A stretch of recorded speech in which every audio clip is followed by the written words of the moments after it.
Kenmore. Doors will open on the left.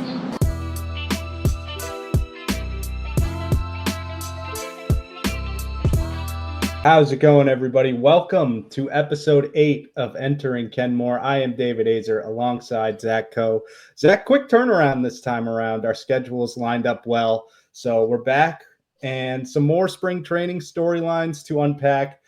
We could start with Triston Casas because some comments came out earlier this week. Actually, I believe it was last week on the Greg Hill show. Craig Breslow was on, and he mentioned that the goal for Triston Casas is 40 homers and 120 RBIs, which seems steep. I don't know how you feel about that.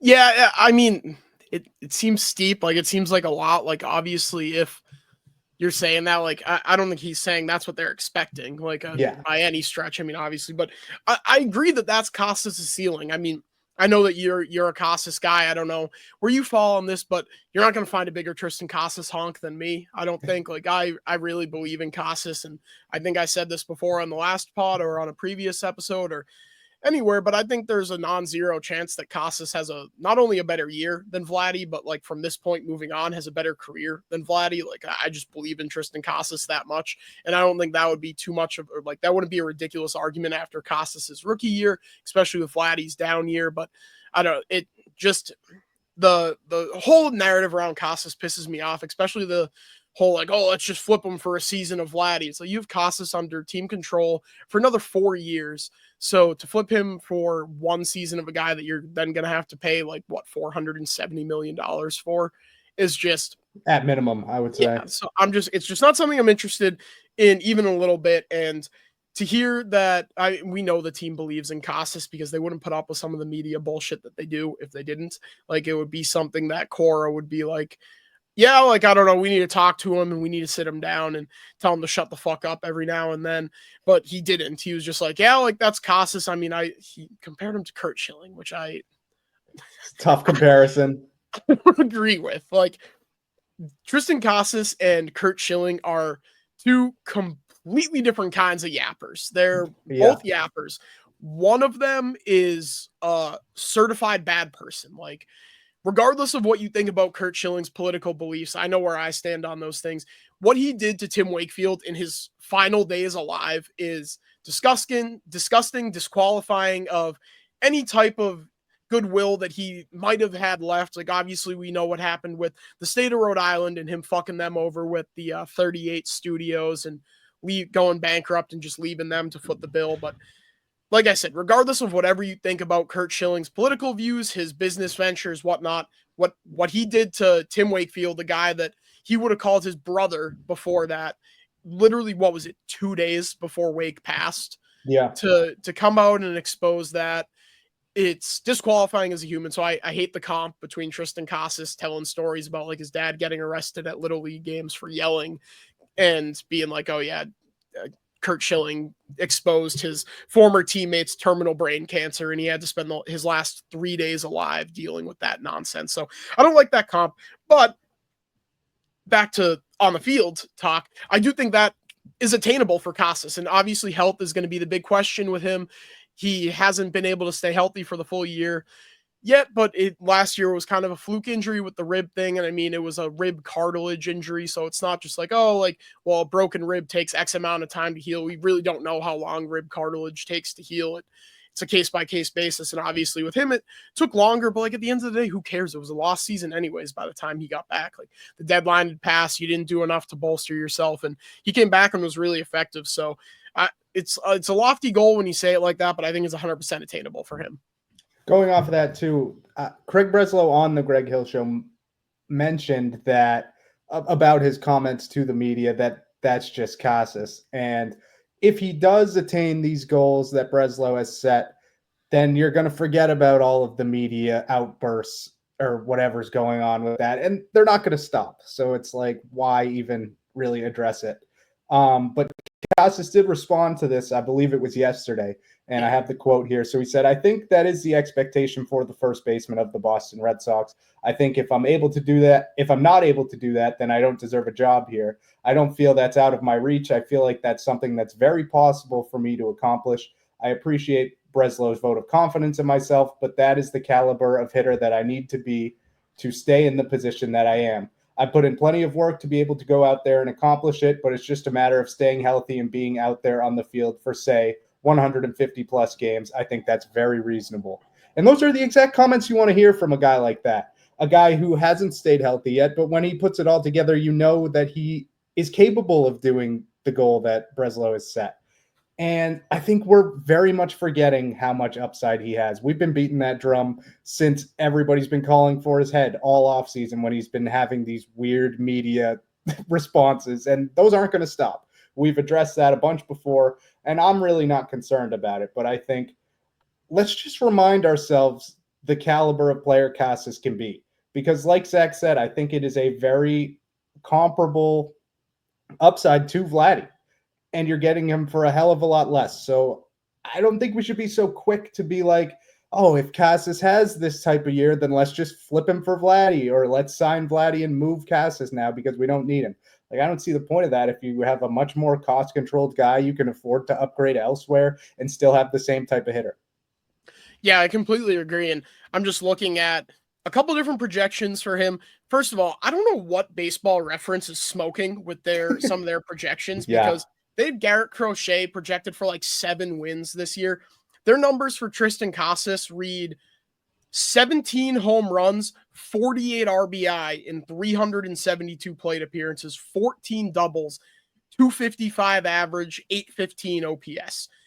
But if you look at his 162 average over, I mean, obviously, like we said, it's the big question is staying healthy, but his 162 average is 250 with an 830 OPS, a 125 OPS plus, 22 doubles, 31 bombs, 80 RBI. So obviously the Baseball Reference projections are pretty down on Casas, but looking at his Zips projection for the year, it has him at 20 bombs, 50 runs, 58 RBIs. That's also lower than I think a lot of people are expecting. So it's just, I have to imagine that the health is baked into things here. And I mean, obviously we know how, or maybe not everybody knows how those work, but with the projections, we know that that's the median projection. So like the middle outcome. And I would guess that we're looking more at like a 70th percentile outcome for Casas this year, if he can stay healthy. And I just don't understand the hate. I know I've said it over and over and over again on this podcast, and you just said it earlier, but everyone's going to shut up so quickly about Triston Casas if he hits 35 bombs and 100 RBIs. Like, he doesn't even have to reach that 40 bombs. But you know the haters and the radio personalities and anybody that's looking to drum up a controversy if he falls short of that 40 home runs, 120 RBIs. And I said this when you said it to me yesterday and sent me the quote. If he does that, he's an MVP candidate. 40 bombs, 120 RBIs. So if he's not an MVP candidate this year, people are still going to be mad about it. But I think anything that he does shy of getting hurt and missing another extended period of time is going to be a very productive player and a guy that's going to pretty quickly make everybody shut up. Like, I called him Joey Votto, Freddie Freeman on the last pod. And it's amazing how quickly people forget that these are the comps that Casas was getting as he was making his way through the system. It doesn't make any sense to me. And we sit here and get excited about Marcelo Meyer, Christian Campbell, Roman Anthony, and Triston Casas is right there with those guys. Like, Casas was a top 30 MLB prospect before he got called up. Like, this isn't some scrub that we're talking about because he's had a fluke injury. That's what we're talking about here. Top 30 prospect that had a fluke injury that had no set timetable for return. And he's a yapper. Like, that's what we're worried about. Like, he likes to talk. What are we doing right now? If you're on the radio talking about Triston Casas, and you're like, oh, he runs his mouth in the media, he's a yapper. That's your job. You're professional yappers. We are professional yappers. Like, this is what happens. Like, I just don't. It just I'm gonna get every episode. I'm gonna get riled up about the Triston Casas hate because he's probably my favorite player on the team right now, and I feel like I'm not the only one, but like I feel like all the rational people understand that, and all the people that don't know what they're talking about hate him. And there's nothing that pisses me off more than people that don't know what they're talking about when they talk about the Boston Red Sox. They get platformed to run their mouths about it and just talk absolute nonsense. And part of it is because we follow it so closely, and I like understand that not everybody's gonna buckle up for 162 games. And I'm gonna get into the spring training stuff and how the game wasn't on Nesson today, but like I understand that not everyone wants to tune in for a March 5th spring training game to watch Garrett Crochet pitch 3 innings. I understand that I'm an outlier in that sense, but it just bothers me when people get mad at him for like such bullshit of like, oh, he said what he would do with the lineup. Like, well, he's not the manager, and everybody knows he's not the manager, and he knows he's not the manager. He got asked a question, what would you do with the lineup? He answered it. Like, what do you want him to do? Like, oh, that's not my job. That's the manager's job. Like, dude, who cares? He has a personality. Like, he gave his opinion. Who cares? Yeah, and I don't understand why people are associating Casas hitting this potential goal with just upping his trade value. Like, here's a scenario. What if Triston Casas does hit 40 homers and 120 RBIs, and you have that guy for the next 4+ years on a rookie contract before he hits free agency? Like, I don't know why that concept is so astronomical for people to grasp their head around. Yeah. To immediately just be like, oh, that'd be great if he hits 40 bombs. That way we can get him the fuck out of town. It's like, how are you people spinning this into? He runs his mouth, get him the fuck out of town. He's an MVP candidate, get him the fuck out of town. Like what are we doing here? Like, so what? He's gonna make, depending on what his ARB numbers come in at. I mean, and obviously, if he's hitting 40 bombs a year, those ARB numbers are going to be pretty hefty. We know that, like, I think it was Mookie set the record in after the 2018 season, making 30 mil on ARB. So, like, obviously, if that's the type of player we're talking about, we're going to be talking about a $30 million ARB towards the end of his service time, obviously. But to be like, oh, good, then we can get him out of here and bring in Vladdy for $700 million, and he's older and potentially worse at that point.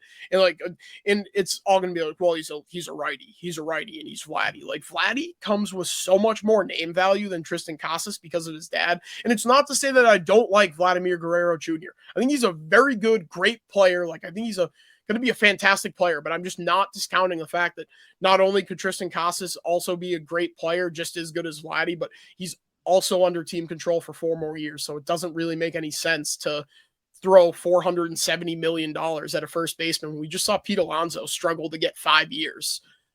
And because of the name value, like, especially when you have a guy of Casas's ability, especially if you consider the fact that the GM, the team, is saying we think this is a guy that can hit 40 bombs.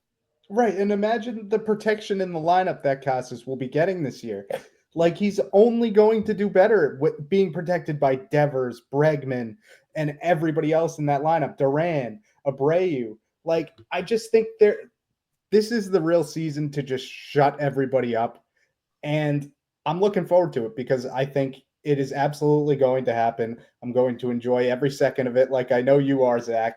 Oh my God. I'm going to be insufferable. Awesome. You know what? Hot take right now. Calling it right now. Triston Casas, all-star. Ooh, I might be right there with you. I know we have roster predictions later. Quick tease there. But another person that's been involved with Triston Casas is Rafael Devers because of the whole media fiasco. And Devers was supposed to make his spring training debut yesterday. They were talking a lot about his shoulder injuries and how that was sustained last season, and he's never fully recovered from it up to this point. And Cora was saying that, kind of hyping it up for a little while, that Devers was going to make his spring training debut yesterday, and he didn't. So now we're like, what the hell's going on? Because now it's like his status is sort of in question because he hasn't played today. And now we're unsure when it's really going to happen. And my Bregman third base agenda just keeps growing. Yeah. Cora said that Devers went to him and said he still felt like he was a step behind in live BP. So he wanted to get some more reps, and he's not there yet. And I'm fine slow playing it because we know the kind of player Rafael Devers is. I gave the stats for the first half before that shoulder injury really got bad for him in the second half, and we know how poorly he played there, but he was on a top 5 MVP finish trajectory. He was on a career year trajectory in that first half of the year. And then obviously in the second half, the shoulder started barking. And like, ultimately it's March 5th. We have 22 days until opening day. I'm not overly concerned about Devers being ready for opening day because I think he will be. And if it means that he doesn't have to play or he can't play in a March 4th game against the Pirates in Bradenton, or a March 5th game against whatever scrub the Rays started today, like in spring training, it is what it is. I think he's going to be ready on opening day. I do think that it just lends more and more credence to the fact that he should DH, and he should want to DH. Like, you're now going on a year of having this nagging shoulder injury because you injured yourself in the field.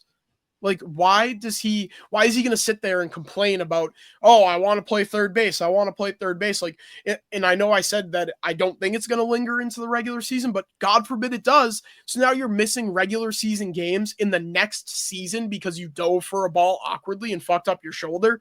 Like, it doesn't make sense. Out of all towns or cities to play in and all the teams to play in to complain about being a DH, like, this isn't the one. And it's weird to me that he was dragging his feet on it to begin with, and it's going to continue to be weird to me until they eventually just DH him. And I think that that's the path we're heading down at this point. Yeah. Another hot take with the Casas All-Star one is Rafael Devers will be the opening day DH. I think at this point, we're looking at least another week until he makes his spring training debut. But to me, it will probably take even longer just because they don't want to rush him back. And at that point, you have like 2 weeks left in spring training before opening day. They're not going to want to mess with it. I think he'll start as a DH and Bregman's going to be the third baseman, and he's never going to give the position back unless he ultimately leaves. And I'm totally okay with that.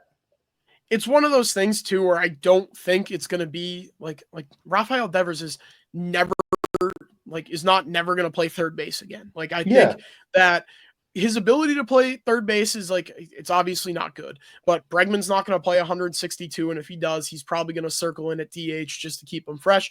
Other guys, you're going to, like, in this scenario, we're going to have Masataka Yoshida on the bench. Like, you're paying him $18 million. He's going to work his way into the lineup at some point. So I think you're going to see the lineup mix and match a little bit. And that's going to include Devers at third base. Like, an easy benchmark to use for fantasy baseball players is the 10 games of eligibility at third base. Like, I think going into next season, he'll maintain third base eligibility for fantasy purposes, which means he played at least 10 games. Like, I would guess he's going to get in the 30 to 40-ish games at third base when everything's said and done. Like, ultimately, I think Yoshida, he might start the year on the team, but I can't imagine he's going to finish the year on the team, especially once the deadline rolls around, like, and teams are desperate for bats, and maybe you find a match to add a reliever, because I know we're going to get into the bullpen, but it hasn't been a pretty picture for some of these guys in the closer conversation. A couple guys that everyone perceived to be the favorites for that closer job in Hendricks and Chapman. I know Chapman hasn't given up a run yet, but like, they've struggled a decent bit. So do you match something up with later in the season as the picture becomes more clear for a bunch of teams with Yoshida? Probably. But like I said, I don't think this means the end of Rafael Devers playing third base, but for the good of the team, for the good of the player, for forever, like, any positive, there's no negative spin to Rafael Devers being the DH on opening day. Exactly. Like, I'm so sick of it. Honestly, because this shouldn't be a storyline this far into spring training. And I guess it wouldn't be a storyline if Devers was playing and we had more of a clear picture of this. But now it's going to be a lingering thing pretty much all season, I think. And even when Cora was originally talking last week about him making his debut yesterday, which obviously didn't happen, he was very non-committal about him playing third base in that debut. So I think he was probably going to be a DH in the lineup yesterday if he was in it, and probably would have been today if he was in it. So, like, I think they're going to obviously they're slow playing him playing in spring training games because, like we've been talking about, who cares? It's spring training. It's March 5th against the Tampa Bay Rays, and they trotted out. Let's see who they trotted out there today. Who did Devers miss some at-bats against? I know the losing pitcher was Mike Vassell. Shout out Mike Vassell, BC High legend, Massachusetts legend. Rule 5 Joe Boyle. Yeah. Okay, so like that's at least a major league quality arm, but like, no, Rafael Devers he missed a couple ABs against Joe Boyle and I don't even know who this is. Joey Crabile, 32-year-old with a 4.5 ERA in spring training. Like, and then obviously, like I said, Massachusetts legend Mike Vassell. Who cares? Like honestly, who cares? Like, I'm confident in Rafael Devers. We know the type of player he is. And if he's not playing on March 5th, I'm not going to press the panic button, but I am going to say that the shoulder injury has lingered far too long, and it's because you suck in the field, and it's because you got injured in the field. So if you have an opportunity to eliminate that happening again, you should take every opportunity to do so. Yeah, and I think they're going to force the issue when Devers is back. They're going to be like, "No, you're not risking this again. We want you for a full season. You're going to play DH, and if you want to piss and moan about it, that's fine, but it's not changing."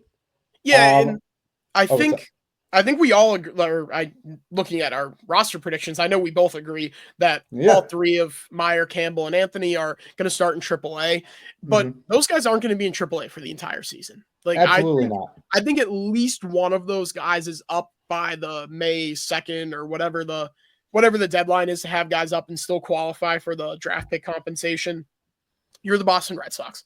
We shouldn't be fucking around with service time. If these guys are ready to come up and contribute to your major league team, it shouldn't be, oh, well, we can get them for 7 years instead of 6 on arbitration. And like we talked about with Casas, if these guys actually pan out that extra year, you're going to be paying them $30 million anyways, because that's what the arbitration number is for top of the league players in their last couple of years or in their last year of ARB. So like, I don't think you should slow play it because of that, but I think one of these, at least one of Meyer, Campbell, or Anthony, I would guess it's going to be one of Campbell or Anthony, are going to be up by May. So like, what are you going to do then? Like, if it's Campbell, he plays second base and Bregman moves to third, or he moves, I don't want to spoil our roster prediction, but he moves whoever you have at second onto the bench, and however you want to slice it, it's going to sort itself out. Like, that's the great thing about baseball. The season's 162 games long. These issues, good problems to have, they sort themselves out, and eventually it's going to sort itself out with Rafael Devers being the DH. Yeah, I'm with you there. Another guy who has not made his spring training debut yet is Wilyer Abreu. And we do have an update on him, right, Zach? Yeah, let me get the exact quote, but he was talking today. He said he didn't think that his opening day was going to be in jeopardy. And this was actually from a couple weeks ago. He said he thought that the weight loss that he had from that gastrointestinal infection that he had would actually be good for him, which I don't necessarily know that I agree with. Yeah, but it's something that he thinks, which I guess if he thinks that, then all the power to him, as my keyboard won't pop up on my computer. But he said that he thought he had plenty of time. I'll summarize since I can't get the exact quote. He said he thought he had plenty of time to get ready for opening day and that he's not ruling it out. I think I'm willing to rule it out because I think you have other options in the outfield. Before our last episode, when I did my roster predictions, I had Roman Anthony in left field, thinking that Abreu was going to be out for a little bit longer of a period. But with the way that both he and Alex Cora are talking so far, it seems like if he's not ready on opening day, he's just going to be ready like a week later. And depending on when they put him on that IL, if they do, they can put him retroactively. So like, if they think he only needs 5 days, they can put him retroactive to March 22nd or whatever it may be, so that the 10 days is up sooner. So I don't want to spoil the roster predictions, but I do think maybe he starts on the IL, but I don't think it's going to be long enough of an absence to where you need Roman Anthony, because if Roman Anthony's starting the year on your roster, I don't think you're just sending him down in a week.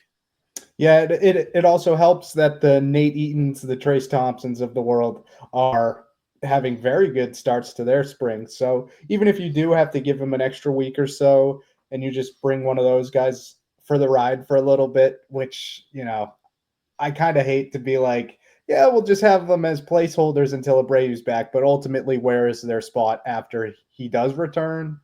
Did you have anything else on Abreu?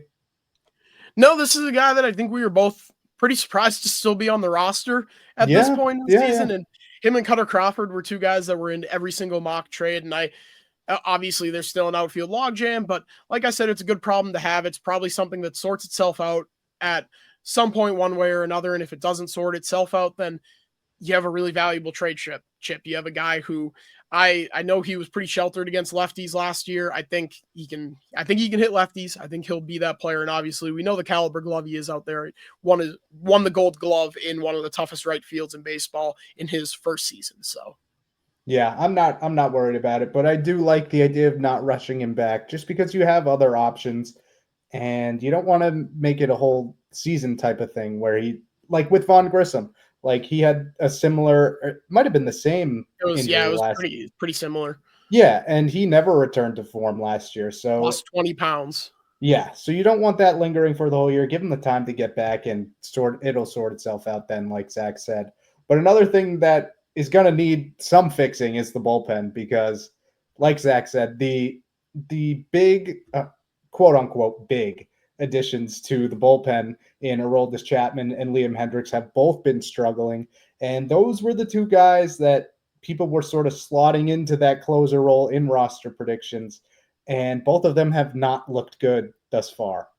No, Hendriks, I think, has looked worse than Chapman. Chapman has been Aroldis Chapman. I know another clean inning today, so he's up to 3 2/3 with no runs allowed, 4 walks though. So that's just what Aroldis Chapman is. He's going to walk everybody. I did that with Craig Kimbrell. I'm not really interested in seeing Aroldis Chapman close games for the Red Sox because it's going to be a heart attack every time he's out there, but Liam Hendriks has not at all helped his case. I know these aren't updated numbers with today, but coming in today, 3 innings pitched, 12 earned runs in a 500 opponent batting average. And I know the guy hasn't pitched in 2 years, but that was the concern with him stepping into this closer role is that he hasn't pitched in 2 years. So that concern has obviously been warranted at this point. So I don't really know where you turn. And every single, the entire offseason, every time after Crochet. So you added Crochet, you added Buehler. It felt like there was a couple more you needed to make. And Breslow said it, and he said, we want to add a right-handed bat, and we want to add to the bullpen. Well, they added the right-handed bat in Bregman, and everyone's like, all right, what's the next chip to fall? There was Padres trade rumors getting Robert Suarez and Dylan Cease, and nothing ever materialized out of that other than just rumors. And obviously we know Bradfo ended up pouring some cold water on that Cease rumor that it was overblown at the time. And I would love Dylan Cease. I was pretty clear about that when the rumors came out. I would also love Michael King, but that extra bullpen arm just never came for whatever reason. It didn't show up. David Robertson's still sitting out there. There are guys out there. I guess there's a guy out there in Robertson that you could bring in, but that's kind of like more what you have. Like, what is 38-year-old David Robertson going to do? He's just going to compete for your job.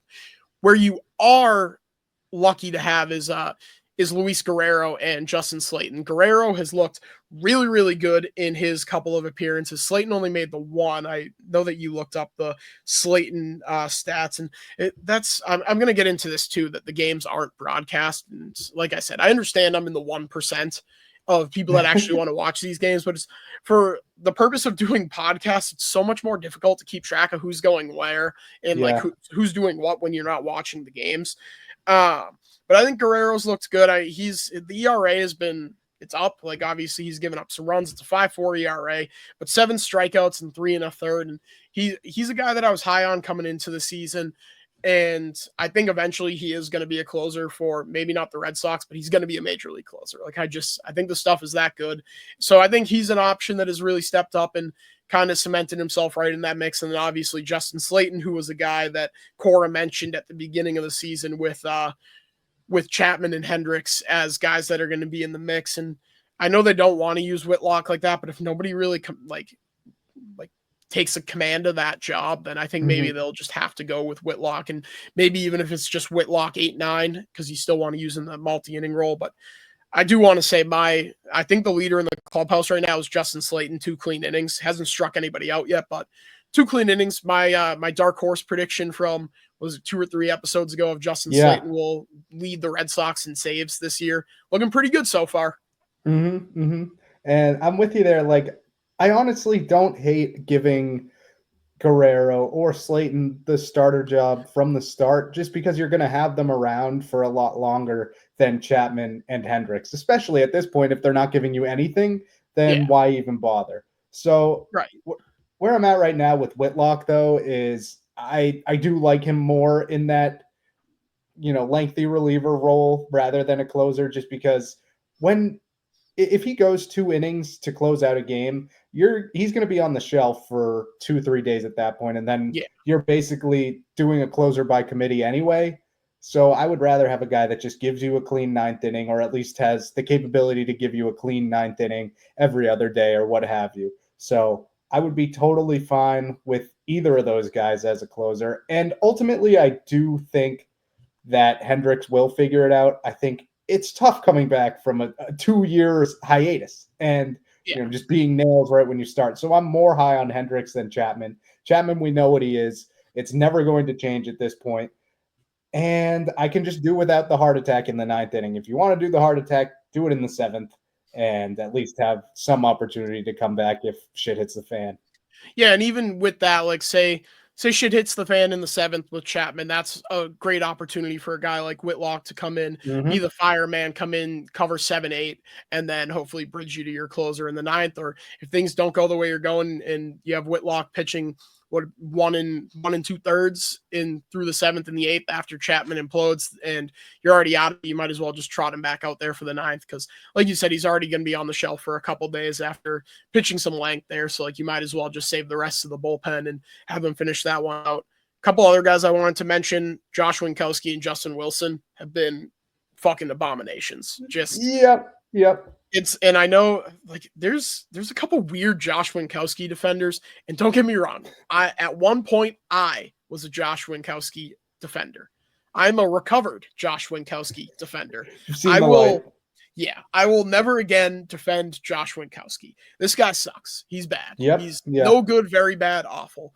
And in this spring, 5 innings, a 10 ERA, he's giving up just ridiculously hard contact. He's just been no good, very bad. And when you have a couple veterans in the mix with Matt Moore, Adam Ottavino that are competing for roster spots, it just doesn't feel like there's a spot for Winkowski, especially when he still has options, because eventually you're going to want to play the roster game and the option game. And how do you best maximize your options? How do you best maximize your roster?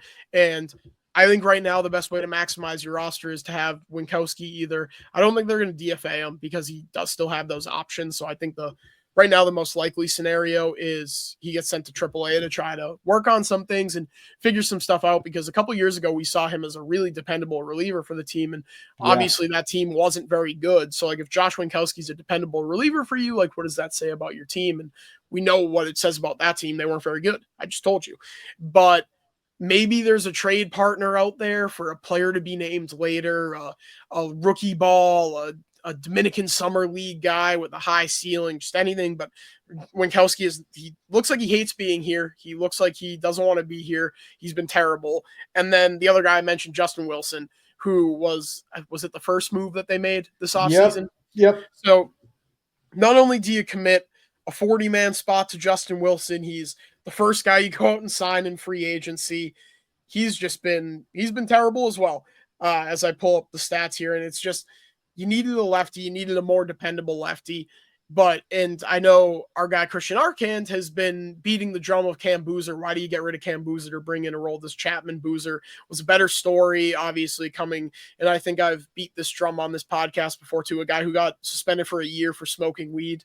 Like, I know it's 2015, but like, what are we doing in the big 2015 suspending guys for a year for smoking weed? Aroldis Chapman didn't get suspended for a year for unloading a fucking clip in his garage because he got mad at his wife.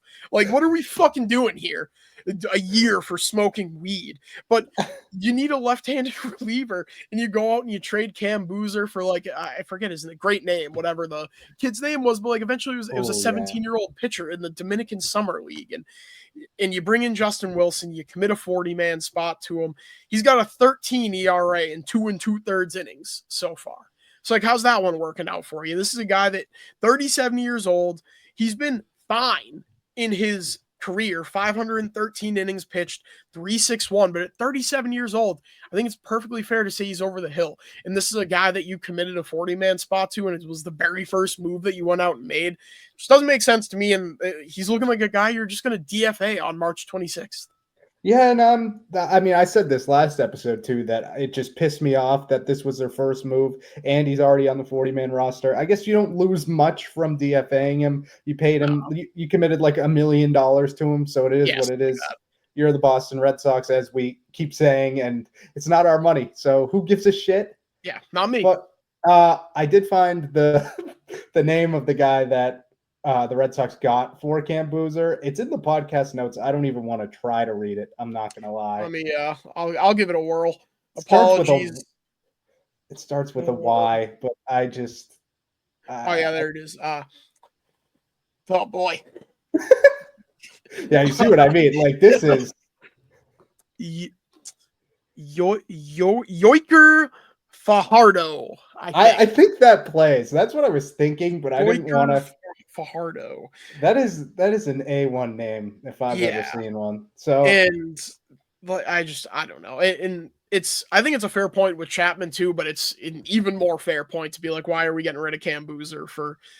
And not to say that, like, I'm sure I trust Breslow, I trust Bodie, I trust Bailey, I trust the pitching lab that they're building here. I mean, look at the arms that are coming up in the Cubs system. Justin Steele turned from nothing into an ace overnight. Yeah. Obviously, they have Cade Horton coming up. They have some other intriguing arms between Hayden Wesneski, Jordan Wicks, and a couple other guys that I'm sure I'm forgetting, but I believe in the system, and I'm sure that they saw something in 18-year-old Yoiker Fajardo, however you say this fella's name. Great name, but I'm sure they saw something in him, but I just don't know why Cam Boozer is the guy that goes, especially for a guy in Justin Wilson that is bad. No good, bad, very bad. Yeah, and someone to add in that Cubs pitching lab is Imanaga, who was like, this is kind of a nothing signing, and then he was really good pretty much all of last year. I know he kind of hit a wall later in the year, but still another guy that exceeded expectations last year with the Cubs.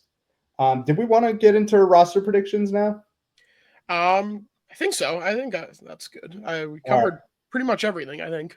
Yeah, we fired those off pretty quick. So Crochet, real quick. Oh, yes. This so Garrett Crochet pitched 3 innings of work today against the Tampa Bay Rays. He had 7 strikeouts through 3 innings. So basically he is delivering on everything that he was promised to at this point. And I'm just so amped up to see him in the regular season because this is the ace the Red Sox have been needing for a long time now, since Chris Sale was getting injured riding his bike and shit like that. Whatever the hell he was doing here. We haven't had any. Yeah. Among other injuries, getting a comeback or off his hand, which was a fluke injury that I can't really get mad at him for. But we haven't had an ace in a long time now. And this is a guy who, when he doesn't have an innings limit by the White Sox, who just didn't know what the hell they were doing last year and wanted to protect him from to make a potential trade, now he has no innings limit. You can really see everything that he's got. And I think he's in a prove-it year because he's still working towards an extension. And right now it's looking like that's not going to get done before spring training ends. And I know he did say on Section 10 that he was open to the idea of negotiating during the season. So I'm not going to hit the panic button on that yet. But the price tag's only going to go up if he delivers on everything that we expect him to. So, I don't know if you heard him on Baseball Isn't Boring with Bradfo last week too, where Bradfo asked him about the rumors last year that he wasn't willing to pitch for a team that traded for him if he didn't sign an extension. He actually said, "I'm glad you asked me that question because in the way he answered it was very thoughtful, it was very intelligent. It makes a lot of sense why he would want to do this." Essentially, he just said, like, I didn't want to go to a team that doesn't know me, that they don't owe anything to me, that was just going to throw me until my arm fell off again. So he wanted that protection, and it's hard to blame him with his injury history. And especially, we know he had never been stretched out like that before in his career. He had never thrown so many innings. So obviously the risk comes with that. And I think a lot of people painted him as an asshole. And I know at first I was kind of like, I don't know how I feel about that, at least at the time of the deadline, being like, that's kind of shitty to be like, I'm not going to pitch for you if you trade for me without an extension. But it definitely makes sense as far as trying to protect yourself and trying to secure fortune for your family, your kids' families and so on and so forth. Like, we're talking about generational wealth if all pans out well for Garrett Crochet. This is a guy that's still 25 years old. He's going to hit the open market at 27. If he continues on the trajectory that he's on, he's going to break the Yamamoto record for richest contract for a pitcher in baseball history, which is what, $331 million. Yeah. So this is the type of talent we're talking about. And I'd like for them to get a deal done. I understand why the Red Sox are hesitant to get a deal done, and I understand why he's hesitant to get a deal done, because I just told you he's 25 years old. He's going to hit the open market at 27. How often do Cy Young candidates, perennial Cy Young candidates potentially, hit the open market at 27 years old? Like I said, we're talking about a guy that's going to make $330+ million, probably going to break the record if he hits the open market. So, like I said, I understand the hesitancy on both sides. I just, like, at this point, just fucking throw 170 at him. I know when the deal was made, Jeff Passan compared him to Tyler Glasnow, who signed a 4-year, $110 million extension with the Dodgers after he was traded from the Rays. Similar injury history. Glasnow was 1 year closer to free agency. Obviously, Crochet's 2.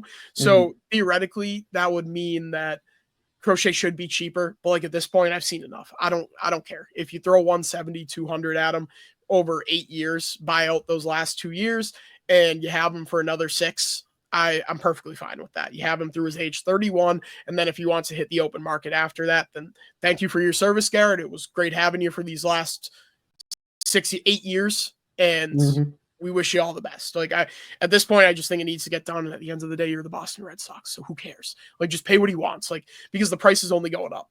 Yeah, and we'll see. I really haven't seen any reports about them even discussing an extension at this point. So I am leaning that it's going to get done either throughout this season or end of the year. So yeah, Breslow was on, when he was on Greg Hill, he talked about it. He said that they have talked about it, and it's obviously something that they're open to, but with all the things that we're talking about, let me get the exact quote.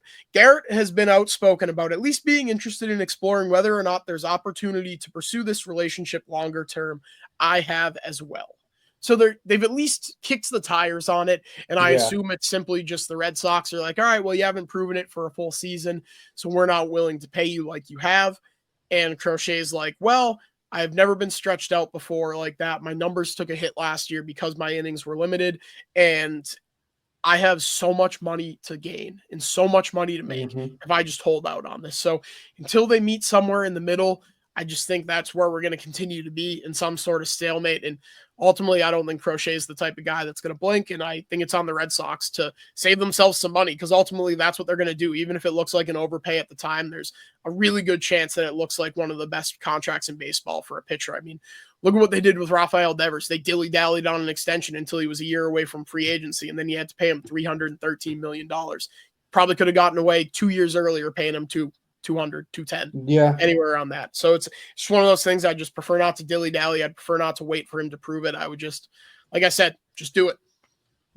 It doesn't seem that hard, honestly. I do think that he is waiting, Crochet, to definitely, prove it. But it doesn't seem like a standstill to me, because it's much different than a Jeremy Swayman and Bruins front office, where they were kind of just going back and forth to the media. Like, this has been kept pretty much under wraps entirely. So to me, I'm not worried about it right now. I think as it gets closer to free agency, if nothing is done, then we might be cooked. But where we're at right now, I'm okay.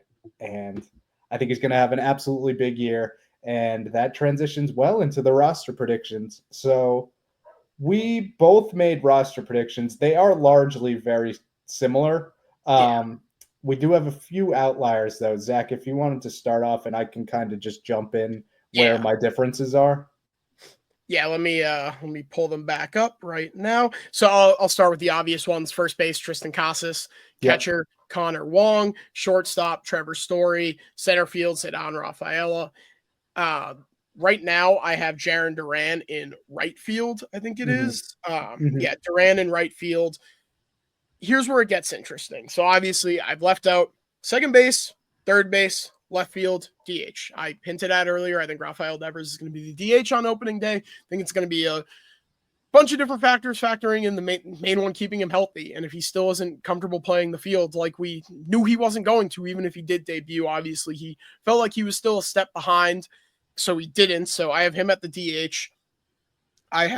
Which means obviously I have Alex Bregman at third base. Yep. Second base, I think we made it pretty clear that I don't think any of the guys or any of the big three, be it Christian Campbell mainly, who's down to 0.59 on the spring after today. I'm not worried about him at all. It's just he's just not going to make the opening day roster at this point. Like, it is what it is. And we knew going into it, it'd be an uphill battle for him, and it felt like they were going to give him every opportunity to claim that job. He hasn't yet. Not to say that can't change. We still have 22 days until opening day. So obviously he can catch fire and get things going, and maybe he just calms down a little bit. I mean, obviously, if you listen to Cora, he's not concerned. He compared him to Jaylen Brown with work ethic and the way that he approaches things. Like, he's going to figure it out. I'm not worried about him at all. But that being said, I have David Hamilton at second base. It's kind of between him and Vaughn Grissom with the way that I have my lineup shaking out. I just haven't seen enough out of Vaughn Grissom. And I know David Hamilton started out the spring really hot, has kind of cooled off since, but this was a guy like 2 months ago on Baseball Isn't Boring that Alex Cora said was in the best shape of his life. And he looks a lot stronger. And obviously we know what he brings to the base paths. As far as his speed goes, he adds a whole nother dynamic. And I really like the idea of what they did last year, having Rafaela 8, Hamilton 9, and then you turn the lineup over with Duran, and then obviously you add Bregman and Devers into the mix. It makes your lineup really deep and really complete, especially when you have that kind of speed on the base paths to set the table for the top of your lineup and your big boppers. And obviously we know what Duran brings with speed too. So I like the way that they set things up. So I think they're going to have that there. I kind of hinted at earlier, I think Abreu is going to start the year on the IL with this gastrointestinal thing. I don't think it's going to be a super long-term thing, which if we did our roster predictions in the last episode, I had Roman Anthony making the roster in left field. But at the end of the day, I don't think it makes sense to have Roman Anthony up for a week or two until Abreu's healthy and then send him down regardless of outcome. Right. You give Rafaela more time in center to figure things out. If he continues to prove that the swing and miss is an issue, which I think he's going to, then you figure it out later, but you at least give him the opportunity to work it out. And maybe Trevor Story goes down. Who knows how things happen? Like I said, these things tend to work themselves out. But with Abreu starting the year on the injured list, I have Trace Thompson making the team, starting in left field on opening day. Here we go. It's very interesting. I think it's going to come down to, you mentioned him earlier, Nate Eaton, who also is swinging a hot bat. I think he hit a grand slam 2 days ago, yesterday. Yeah. So he's been swinging a good bat too. Ultimately, I think it's between one of those two guys. Eaton hitting 267 with a 476 OBP and a 1209 OPS through 15 at bats. And I just had Trace Thompson up, but he's shown some pop, and ultimately I just think he's shown more at the major league level, so I kind of give him the edge. But I could see either one of those guys making the roster, and it helps that they're both right-handed, so it brings some more balance to your lineup. And you might say, what about Rob Refsnyder? And I really like Rob Refsnyder, but at the end of the day, no matter how you slice it, either Refsnyder is going to be in left field and one of these guys is going to be on the bench. If one of these guys is going to be on the bench, I think they probably lean Eaton because of the speed factor. But I just put Trace Thompson because I think it's a fun story that he's Klay Thompson's brother, obviously, but I got his numbers now. 3 bombs, 6 RBIs, 300 average, 391 OBP, 1241 OPS. So I got him starting in left field on opening day. Like I said, it's just a stopgap until Abreu gets healthy, and then obviously you slide everyone over again. So Duran moves to left, which I think is a disgusting waste of his defensive ability. But when you're talking about 3 potential Gold Glovers in the outfield, one of them has to play in left. I guess it looks like it's going to be Duran. Rafael on center, Abreu back and right, obviously. So that's my lineup. Let's dive. Or do you want to give your lineup and then we can discuss that? Or yeah, that's cool. Okay, so pretty much all similar. I do have a couple outliers though, so I'll just go down the list. I got Wong at catcher, Casas at first base. At second base, I do have Vaughn Grissom because I think the upside is just higher with him and Hamilton. And I did put Hamilton on the bench, so that's not to say I think Hamilton is going to be a non-factor this year. I just think with the injury history and how Grissom lost all of last year, and with Chris Sale winning the Cy Young last year, they need to get some value back from Grissom. And he hasn't had a great spring, admittedly. He only has 2 hits, and he's hitting, a $125 at the moment. So it's not great, but I think they just have to give him the nod at first to see what he has, because if he struggles at first, if he's not what you think he's going to be, then you have David Hamilton to just slot right back in there. And I think you can just, hit the reset button on Grissom, maybe send him down again. But at that point, it's like maybe he's just a 4A player. I don't really know, but I do think at this point, they just have to see if there's anything there at all. And he's only 24 years old, so there is time for him to develop.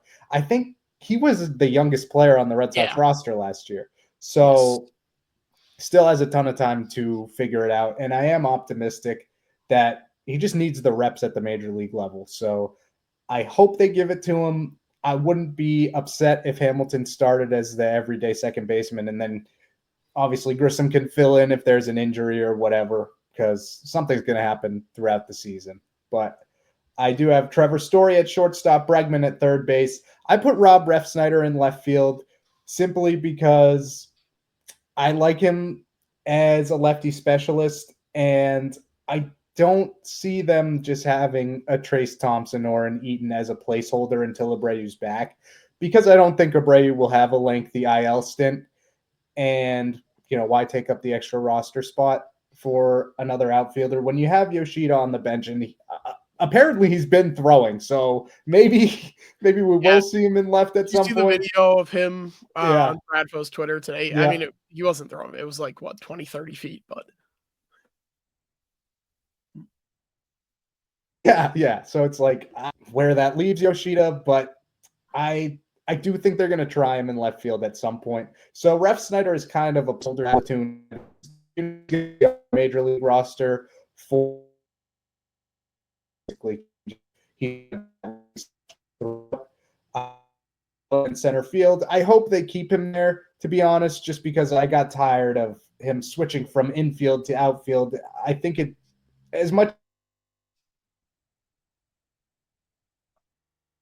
outfield like every week just has to affect you defensively. And I think we've only scratched the surface of how good a defender he can be.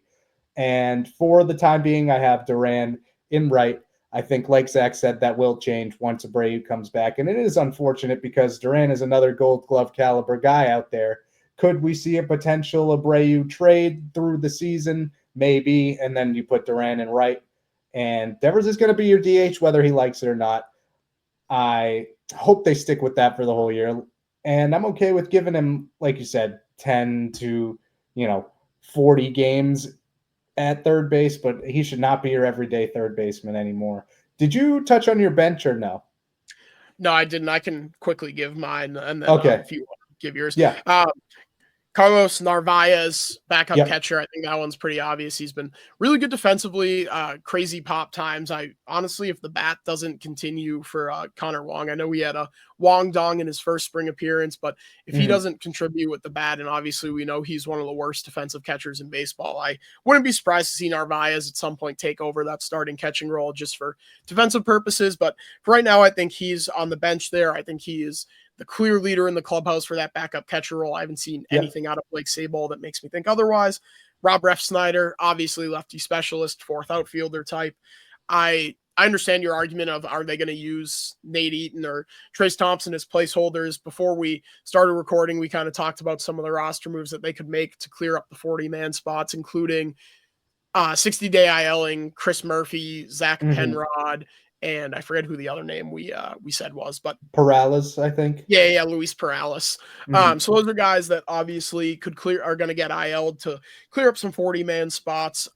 So that's a potential way to work around for that. Romy Gonzalez, they don't have a backup first baseman right now. And Romy, aside from Connor Wong, Romy is the only guy that I could see potentially playing that. I know Refsnyder got some work as a first baseman, first with the Yankees and their organization, then a little bit last year when he was rehabbing.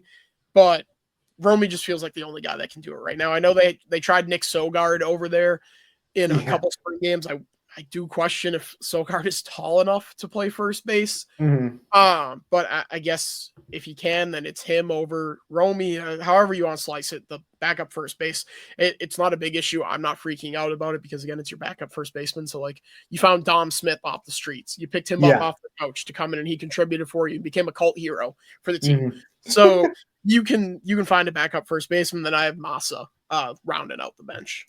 Yeah, so a couple differences on mine. Just because I put Grissom at second base, I have Hamilton on the bench. And then a guy that has been getting a lot of run in spring training, and a guy that I think ultimately will make the major league roster is Abraham Toro, because he's been getting the starts at first base like pretty much every time I've tuned into a spring training game. Yeah, he just doesn't have the same versatility as far as the middle infield goes. I think he can play second. I know he's listed as a third baseman, so you don't have the shortstop there. But you can, worst comes to worst, you could slide Rafael there. Like I could see the case for him making the team.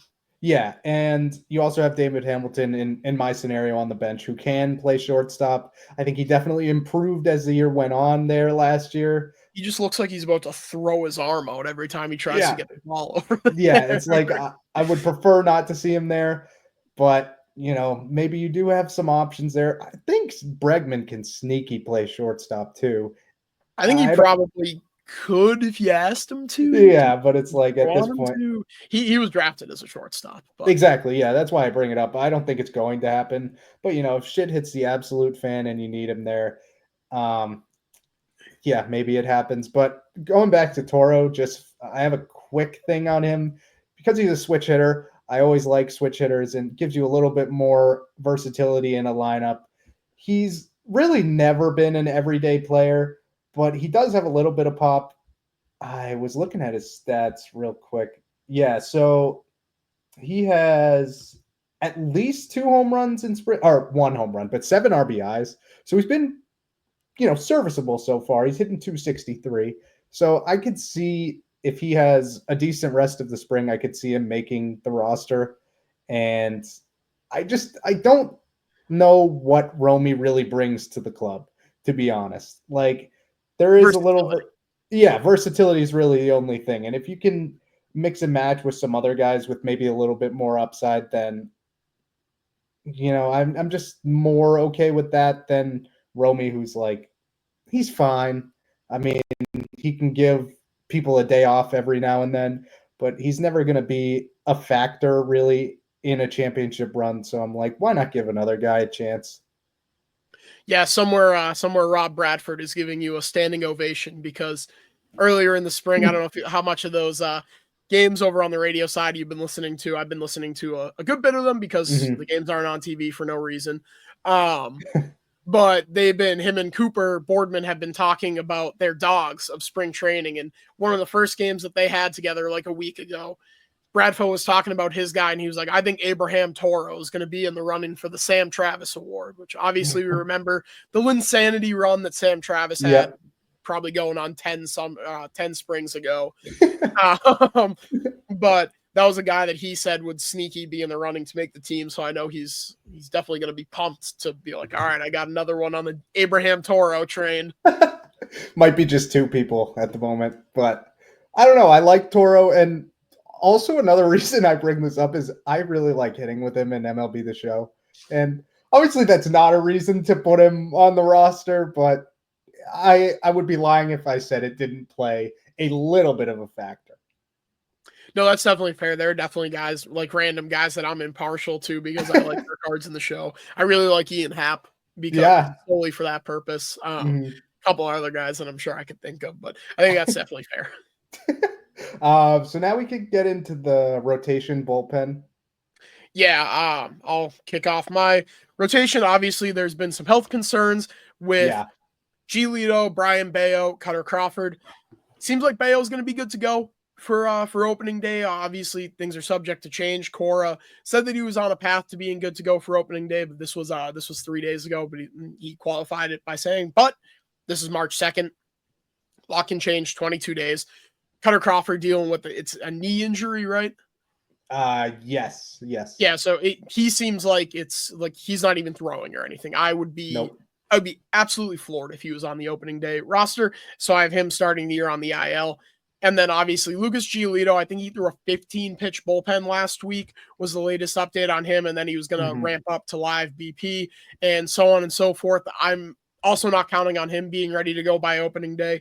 So I got the locks, obviously. Garrett Crochet, who's been, to steal a line from Lou Merlone, an absolute pig so far. He's just, he's the ace that you're looking for. And I know we talked about it. You got to get an extension done with him. Tanner Houck, guy that was, do you think he's going to get the opening day nod because of what he did last year? Or you think it's going to be Crochet? I think they got to go with Crochet. Yeah, I think that's fair. Ultimately, I don't think the opening day starter matters even a little bit. Yeah. Because with off days and with injuries and giving guys a blow and whatnot, by the end of the season, your rotation is completely different than what you started with. So I wouldn't be surprised if they went with Houck just to be like, all right, you were our guy last year. You were an all-star last year. Like, you got the nod this year, and then every year moving forward, it's Crochet. But again, like I said, I don't think it really matters. It's pretty much symbolic. It's like, all right, here's our opening days. Either way, any way you slice it, it's a lot better than 2 years ago with Corey Kluber getting the nod. Absolutely.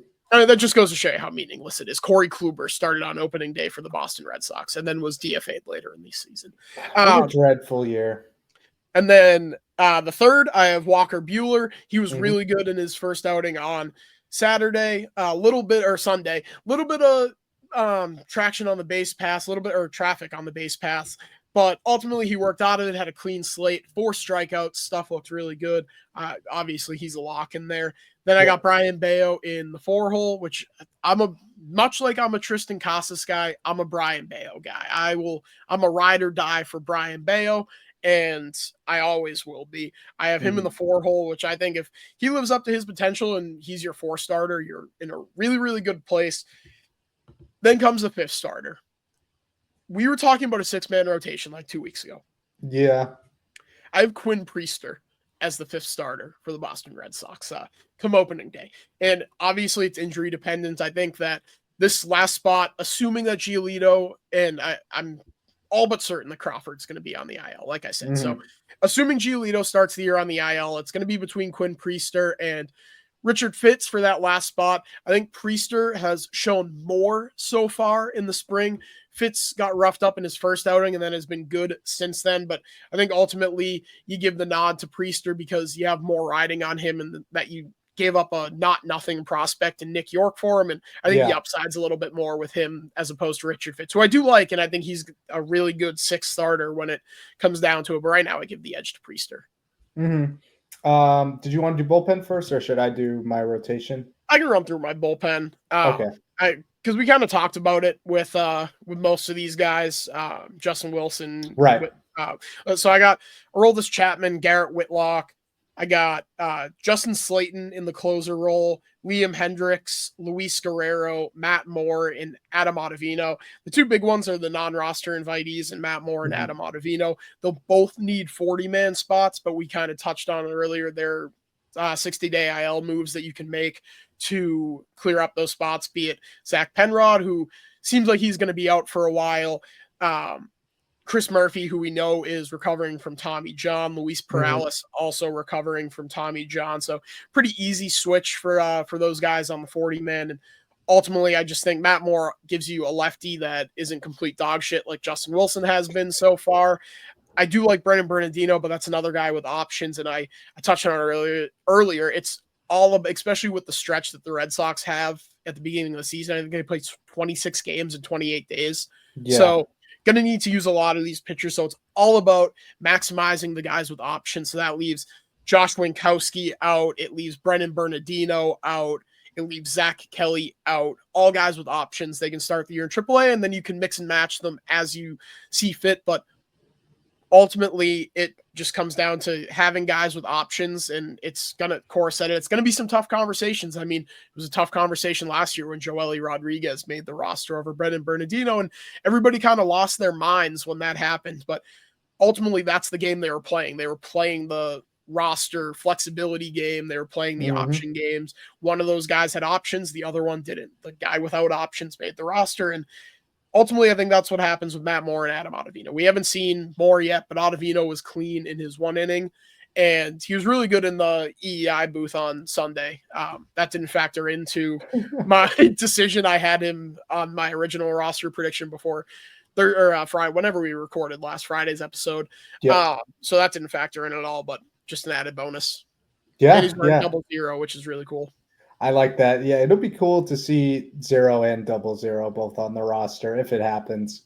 Yeah. So yeah, my rotation in bullpen is largely the same.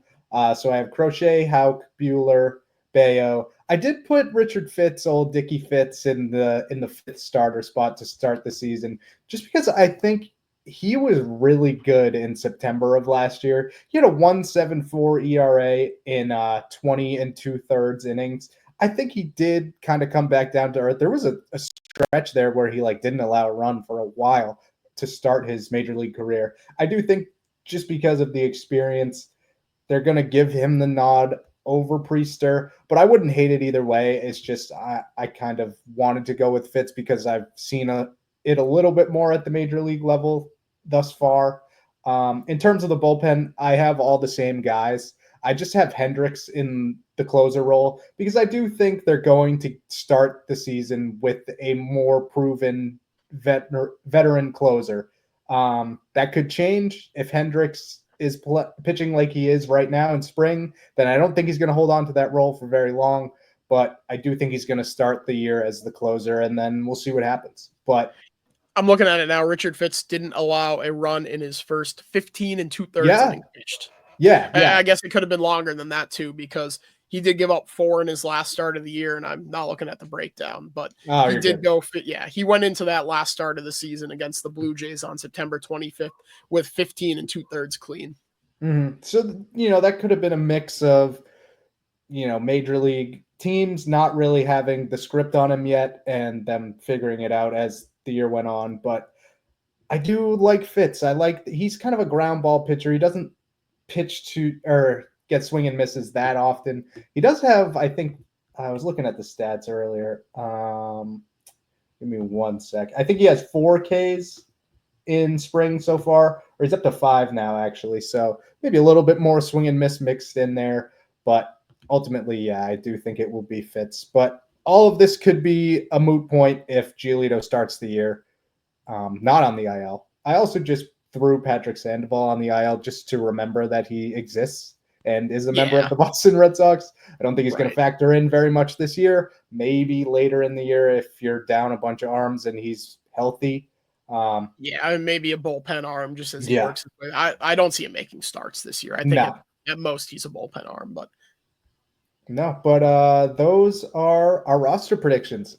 This roster is looking a hell of a lot better either way you swing it than years past. It's very exciting because the storylines are only getting more frequent. And, some of those are with Triston Casas and his media fiascos, but I still enjoy everything that comes out during the spring. It's up. It is ridiculous that we can't watch these games. I mean, yeah. I understand. I am in the 1% of people that want to watch spring training games. I'm not telling Nesson to send Lou Merlone, Tom Caron, whoever.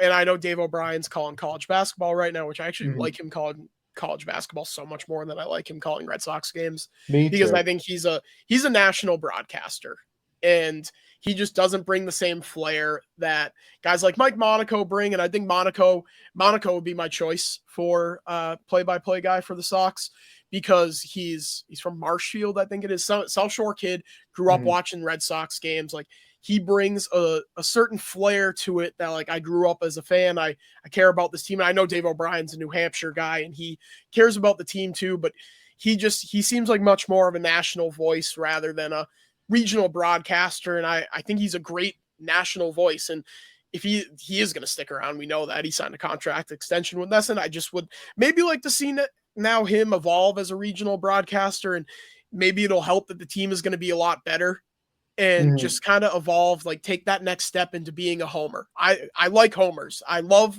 my regional broadcasters being homers. I love Jack Edwards, Tommy Heinsohn, Mike Gorman, Jerry Remy, all of these guys, all these great even Zoe on the radio broadcast for the Patriots. Like, I want my regional broadcasters to be homers. That's why I'm watching. Everybody watching these games on NESN is biased. And I know even for the gamblers on MLB TV, I watch the home broadcast of the team that I gambled on because I want to listen to them be homers. So even people like independent non-fans of these teams that are just gambling on the games, like I assume most people are doing that too. They want to hear broadcasters get excited, and that was a weird tangent to get on when talking about spring training games. But today, they don't have to send them on the road. All you have to do is Tom Caron, Lou Merlone, some cameramen. Garrett Crochet's on the mound. Your big offseason acquisition is on the mound. You have a lot of your starting lineup or your likely starting lineup for opening day in the lineup. And instead, I looked. Wicked Bites is what was airing on NESN. What the fuck is Wicked Bites, and who is watching it? Like, no offense to the fine people that work on Wicked Bites. It's not ever something that I've tuned into, not ever something I will consider tuning into. It's 1:00 on a Wednesday afternoon, and Garrett Crochet is pitching for the Boston Red Sox in a home game at JetBlue Park in spring training. Why is it not on television? Like, I don't understand. It's so frustrating. It doesn't make any sense. Wicked Bites is on TV over the Boston Red Sox. The same owner that owns the team owns this network. Like, what is happening? It's so ridiculous. And I understand that not everybody is going to tune into this game, but I guarantee you more people are tuning in for the Red Sox spring training game on a Wednesday afternoon at 1:00 than are tuning in for fucking Wicked Bites. Like, oh my God. Again, I don't mean to shit on the people that work on Wicked Bites, and I'm sure they're all fine folks, but like, give me a break. Like, the starting lineup, Jaron Duran, Alex Bregman, Masataka Yoshida, Trevor Story, David Hamilton, Connor Wong, Abraham Toro, Christian Campbell got in the game. The password, Justinson Garcia started in right field. Even Miguel Blay, who is a pretty underrated and forgotten about prospect, got in this one. And we can't watch the game because we just got to air Wicked Bites reruns. It just drives me insane. Like, even if it's not on like NESN Plus, they have whatever this NESN Nation is. They're charging people fucking $40 a month for NESN 360, and you can't even watch spring training games. And not that I'm paying $40 a month for NESN 360, but it's so frustrating, especially for a day like today where both of us, we have the day off. And even when we work during the day, like, I'll throw a spring training game on during the day. Like I said, I've been listening to every single one of these games on the radio, on the Odyssey app, mostly because I think Cooper and Bradfo are a really good pairing, and they do a great job with the broadcast. Not to say that all the guys that have been doing the broadcasts don't do a great job, but I think they've been really entertaining talking about these guys, specifically with Cooper being the AAA broadcaster. So he's seen a lot of these guys and adds an interesting insight. And then obviously I think Bradfo does a great job with the podcast and whatnot. So I've been listening to all these games, but I would like to watch them. And it makes things so much difficult, like so much more difficult. I said it, to keep track of who's played and when, specifically pitchers. If you aren't watching them, you can't just be like, oh, I remember watching him however long ago, and he looked clean. And another thing that bothers me, and this is another nerdy thing, can we get some fucking StatCast at JetBlue Ballpark? Like, what are we doing here? You're the Boston Red Sox, and I know they have it in the system because these guys can go in and look on their iPads about it, and they have the same mechanics at Fenway where it shows you the velo and then the horizontal break and the vertical break up on the like facades up there. So like, we know that they have the StatCast capabilities. Can we just fucking make it public? Because again, I understand that I'm a massive loser and I'm one of the only people on earth that are going to be looking at exit velos and pitch break and what have you, all the great StatCast stuff for spring training games. But like, it's like minor things like that drive me insane. Like I said, I understand I'm a loser and I'm a nerd and whatever you want to call me about it, but it just bothers me. No, I mean, first off, shout out to whoever runs Wicked Bites, because Zach just came for your neck for about 5 minutes. Fine, it's more than NESN executives, as you can run Wicked Bites for 21 hours a day for all I care. Just let me watch Garrett Crochet pitch 3 innings for the Red Sox. He struck out 7 guys, and we got to see exactly 0 of them. Yeah, yeah. I'm just looking through the game day here. It seems like about half of the teams have StatCast on game day, and the Yeah. Red Sox are one of It's the teams that doesn't. it's all the teams that have minor league affiliates play at their ballparks, I think Ah, is the qualification, because those are the same ballparks that have the automatic ball strike challenge system. yeah, yeah, because the Red Sox don't have that either, right? No, they don't. And why don't they just have the I forget what it's called now. It used to be the Gulf Coast League. Maybe it's like the Florida State League or something like that. But Oh, why don't they yeah, just have the Gulf Coast League Red Sox, the rookie ball team, play at JetBlue? Like they play in Fort Myers. yeah, I don't know where they play in Fort Myers, but like why not just have them play there and get the yeah, Statcast and get the ABS system? Like you're paying for it to use it a month a year. Like yeah, just let the Gulf Coast League team play there. yeah. I don't have a lot to add. I don't think I can get as passionate about those takes than Zach. And you said it better than I ever could. But it is annoying that, like, I would love to watch every spring training game on TV. And it seems like there's kind of been a dip in production there, too. Like, I feel like when we were growing up, or, even a couple of years ago, pretty much every game was broadcasted. So I don't know where the drop off happened there. NESN But is an abomination. Like again, not to shit on NESN too much, but like if you watch the Bruins games every year, the Bruins broadcast gets worse and worse, and not quality of or I guess quality of broadcast, but not quality of the broadcasters, not quality of the coverage, but camera quality. They cut to a Chipotle beef barbacoa commercial the second that Morgan Geeky touched the puck on a one-timer that he scored on. Like the puck got to Geeky, you saw him winding up for the shot, and the second he made contact with the puck that would eventually end up in the back of the net, it cut to a Chipotle beef barbacoa commercial, and nobody saw the goal. And it does shit like that constantly. The picture is terrible. It skips around. Sometimes the audio craps out. Like I don't know what it is about NESN, but their production value, and I don't notice it as much with Red Sox games, and it's probably because John Henry owns the Red Sox, so they're more concerned about that broadcast being better than the Bruins. But the NESN production, someone at the top needs to be like, all right, this just is unacceptable, because it's been unacceptable specifically for Bruins games for quite some time now. yeah, admittedly, I don't watch a ton of Bruins games on TV. I've definitely started more with work, and even then, I've kind of noticed it. So, one thing I forgot to do is plug our YouTube channel. Oh, Which, yes. Yeah. is kind of unfortunate to be doing an hour and 17 minutes into this, but that's my bad. Anyway, we do have a YouTube channel now. It is Entering Kenmore. If you search it up on YouTube, you should be able to find it. We did post episode 7 there. We will be posting episode 8 there as well. And we also have a little bit of a bonus pod type thing going up there as well on MLB The Show 25. Yeah, new venture. Yeah, is the best way to put it. But there has been a ton of MLB The Show news. We're both big MLB The Show guys. We have been for a while. And this game seems like it could be one of the all-time greats, which is a far cry from the past couple of years where it's been a struggle to even play it consistently, as I'm sure we would like, but the content has just not been it. So we do have, if you're interested in any of that, definitely tune in, definitely subscribe to the YouTube channel, because a lot more content will be coming that way. But either way, this has been a ton of fun as always. And yeah, I'm sorry to Wicked Bites. Oh yeah, sorry to Wicked Bites. Hopefully you were merely collateral damage in my rant about wanting to watch spring training baseball.